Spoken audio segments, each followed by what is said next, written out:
Il-Whip Laburista Naomi Kakija għażlet illi taħrab għal kollox milli twieġeb dwar Daniel Attard għaliex skont hi mhuwiex etiku. Meta affaċċjata bil-mistoqsijiet ta' Net News dwar jekk hi kienx taċċetta laqgħa ma' lobbyist ta' kumpanija bħalma hi il-Huawei, il-Whip tal-Labor għażlet illi tinħeba wara l-fatt illi qed issir investigazzjoni brabta ma' dan l-iskandlu illi fih hemm implikat l-MP Laburista Daniel Attard. Għalkemm Kakija deret visibilment skomda titkellem dwar dan il-każ fl-istess nifs li diskrivit lil Attard bħala persuna li huwa valuable. Tara etika li MP jiltaqa' ma' lobbyist bħalma hu tal-Huawei? Jiena naħseb li fuq dak is-suġġett hemm il-proċessi għaddejjin fejn għandhom ikunu għaddejjin. Hija investigazzjoni mill-Pulizija Belġjana, ġifieri tara etika? Bħal ħafna investigazzjonijiet oħrajn li jkunu għaddejjin minn żmien għal ieħor.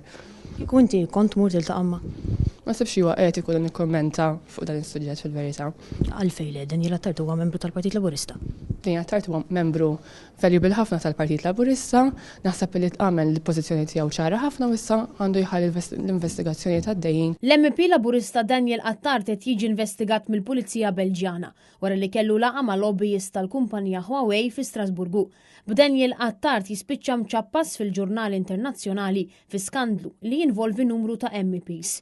Il-Pulizija Belġjana tagħmel talba sabiex titneħħa l-immunità tal-MPs fosthom ta' Daniel Attard sabiex tkompli għaddejja bl-investigazzjoni u din it-talba se tkun diskussa f'kumitat parlamentari fil-ġranet li ġejjin.